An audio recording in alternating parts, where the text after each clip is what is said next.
Fala pessoal, tudo bem com vocês? Sejam bem-vindos ao Investimento Inteligente. Aqui eu faço vídeos diários sobre investimentos, então para não perder os meus próximos vídeos, por favor se inscreva no canal, aperte nesse botãozinho vermelho que tem aí embaixo. E agora, sem mais delongas, vamos para o que importa aqui do vídeo, que hoje a gente vai falar do Banco Santander. O Santander, né, é um banco fundado na Espanha em 1857, então um banco muito tradicional. É um dos bancões aí do Brasil, chegou no Brasil em 1957, então é um dos bancões junto com o Bradesco, Itaú, Banco do Brasil, né? É o terceiro maior banco privado do Brasil. O Santander, eu costumo trazer os dados da SAMB 11, que é a Unity, porque ela tem uma maior liquidez, mas o Santander, diferente de alguns outros bancos aí, todos os tickers do Santander têm uma liquidez média diária alta, interessante. Então, SAMB 3, SAMB 4, SAMB 11, todas com liquidez diária. E se você visa dividendos, então você pode calcular de forma específica, né, qual que é melhor para compra naquele momento para dividendos. Às vezes SAMB 3 pode estar mais barato, às vezes SAMB 4, então vai aí do seu método, do seu cálculo, mas todas elas com liquidez diária. Então não tem problema comprar SAMB 3, SAMB 4 ou SAMB 11, né? Não tem esse problema da liquidez, diferente do Banrisul, por exemplo. Eu já fiz um vídeo aqui sobre o Banrisul e alguns tickers do Banrisul não têm liquidez diária, então não vale a pena a gente investir. É melhor focar num só, mas claro, isso lá para o caso do Banrisul, e hoje a gente está falando do Santander. Aqui trazendo, né, essa linha do tempo aí divulgada pelo Santander, né, a gente vê que as receitas do Santander vêm crescendo, né, ano a ano, números interessantes, claro. Passou aí por momentos de crise, teve diminuição nas receitas, mas no geral apresentando crescimento bom de receitas ano a ano. E a carteira de crédito do Santander ali em valores em bilhões, né, a gente vê um CAGR então de 10,3%, uma carteira crescendo 10% ao ano. Então a gente vê que lá na época do IPO, né, o Santander tinha uma carteira de crédito de 142 bilhões de reais e hoje o Santander tem uma carteira de crédito de 463 bilhões de reais. Então um crescimento bem grande, né, de 10% ao ano, bem interessante. Outros números interessantes aqui do Santander, a gente vê, por exemplo, o dividend yield, né? O dividend yield às vezes se apresentou aí de uma baixinho, né, mas sempre acima de 2%, né? E no último ano ali, o Santander divulgando que pagou 8,8% de dividend yield, R$ 3,37 por ação. Então o Santander se mostrando ao longo do tempo um bom pagador de dividendos e, mais do que isso, um pagador de dividendos recorrente, né? Uma companhia que paga bons dividendos de forma recorrente. E o lucro líquido também crescendo. A gente vê lucro líquido aí atingindo no fim de 2021 16 bilhões de reais, né? Mais de 16 bilhões de reais. Aqui alguns dados aí sobre os clientes do Santander. A gente vê que o Santander tem mais de 53 milhões de clientes, um crescimento de mais de 5 milhões comparado aí a dezembro de 2020. Então, nesse último ano de 2021, o Santander cresceu a sua base de clientes em mais de 5 milhões. Então, um número bastante interessante também. E alguns resultados do Santander, a gente vê aqui, eu vou me apegar mais aqui na coluna de diferença, né, variação de um ano para outro, de 2020 para 2021.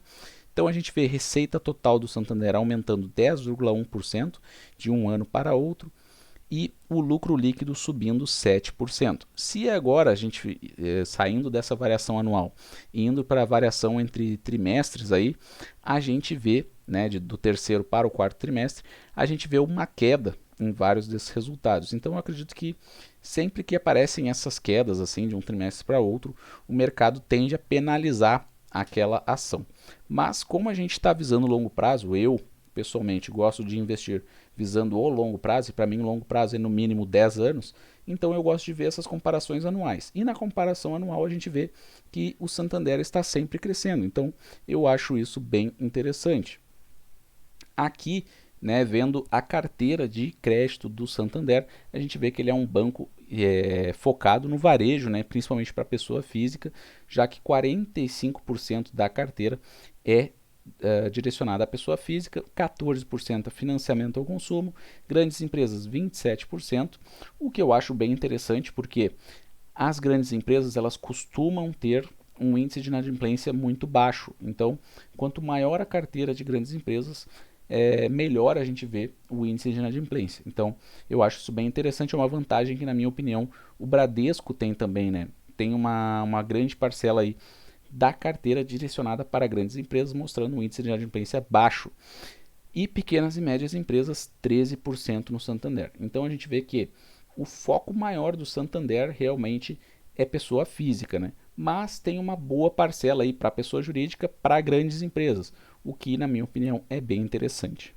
Em relação aí àquelas receitas, né, que vêm aí de serviços prestados pelo Santander, de novo aqui vou falar da coluna de comparação entre 2020 e 2021, então a gente vê um aumento nas receitas aí de cartões, seguros, aumento também nas administrações de fundos e consórcios, operações de crédito, aumento em basicamente todos os produtos, mas uma diminuição nas contas correntes. E eu acho que isso vem muito também, acredito que isso seja muito reflexo das fintechs. As fintechs, afinal de contas, oferecem, né, conta corrente para as pessoas sem pagamentos de taxas. Então, a conta corrente, né, a gente vê que esse produto registrou uma queda. Tem a questão do Pix também, né, do Pix ser gratuito na maioria aí, dos bancos, né.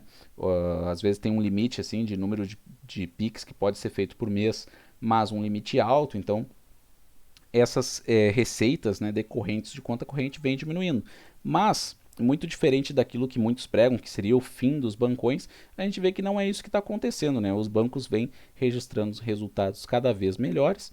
Pode ter uma queda aí decorrente na questão de conta corrente, mas em cartões aumentando, seguros aumentando, consórcios aumentando. Então aquela situação, aquela situação de dizer que as fintechs vão acabar com os bancões vai se mostrando cada vez mais que é uma falácia. Aqui nos custos, a gente vê as despesas gerais do Banco Santander e a gente verifica um aumento de 4% de 2020 para 2021. Mas esse resultado não é negativo, pelo contrário, acredito que esse seja um resultado positivo, porque a inflação no último ano foi de 2 dígitos, foi uma inflação de 10%. Então, aumentar esses custos em 4% ainda mostra um aumento aí que ainda está 6% abaixo da inflação registrada no ano passado. Então acredito que isso demonstra aí uma boa eficiência da companhia. Aliás, índice de eficiência que caiu de 2020 para 2021 caiu, e isso é bom, porque o índice de eficiência, né, que é um índice dos bancos, quanto menor, melhor. Então, basicamente o que acontece aqui? O banco, né, o Santander, consegue ter os mesmos resultados gastando menos, né? Então isso faz com que o índice de eficiência caia, e isso é positivo para o banco. Quanto mais cair, melhor esse índice de eficiência. Nos índices de inadimplência, a gente vê, eu vou focar principalmente no índice de inadimplência acima de 90 dias. Por quê? Porque para os bancos, né, essas dívidas que não são pagas acima de 90 dias são mais difíceis de recuperar. Então, o que mais preocupa sempre é essa inadimplência acima de 90 dias. E a gente vê então que o índice de inadimplência para pessoas jurídicas é de 1,3%, pessoas físicas 3,6%. As pessoas físicas costumam realmente ser ali, costumam ter, né, o maior índice de inadimplência dos bancos. E no total, então, esse índice de inadimplência ficou ali em 2,7%, que está de acordo aí, se a gente for verificar, com a média histórica aí do Santander, né, conforme mostrado no gráfico, e está de acordo também com os índices de inadimplência que são registrados pelos seus pares. Uma situação interessante de a gente ver, no quarto trimestre de 2019, ainda havia uma normalidade, esse era o período pré-pandemia, né? E o índice de inadimplência estava em 2,9%. Agora que a gente tem uma situação mais parecida com a situação de pré-pandemia, sem lockdown, sem essas medidas restritivas por causa da Covid, a gente vê o índice de inadimplência 0,2 abaixo, então de 2,9, né, para 2,7. Então a gente está com o índice de inadimplência num nível abaixo do nível registrado pré-pandemia, o que eu acho que é extremamente positivo. Aqui alguns indicadores do Santander, peguei Sambi11, né, como eu falei, é a que mais tem liquidez, então vou falar dela. Dividend yield nos últimos 12 meses de 9,4%, PL de 8, né, quase 9 ali, PVP de 1,23, então ela está cotada acima do seu valor patrimonial, mas não tão acima do valor patrimonial. margem bruta aí de 36, margem líquida de 16, ROI de 13. Então, números aí interessantes do Santander, né? Alguns indicadores para a gente ver. E o Santander costuma pagar dividendos, aí anunciar dividendos em maio. Então, quem comprar Santander agora em abril, provavelmente vai receber um dividendo de forma rápida aí em maio, junho, né? Porque o Santander costuma divulgar, então, em maio. A gente vê que em 2020 ele divulgou em 7 de maio, pagou no final de junho e em 2021 também divulgou em 7 de maio e pagou no começo de junho. Então, quem for comprar ações do Santander agora em abril, para tentar bater suas metas, enfim, né, em número de ações do Santander, provavelmente aí vai receber um dividendo rápido. Então, é uma ação interessante nesse momento se a gente for utilizar a estratégia do Luiz Barsi de dividendo inteligente. Então, gostaria de saber o que vocês acham do Santander, se vocês têm carteira, se não tem, o que vocês acham das ações de bancões também, falem das fintechs também, já que eu já falei aqui. Se chegou até aqui é obrigatório, aperta no botãozinho vermelho aí embaixo, se inscreve no canal. Um forte abraço a todos e até a próxima.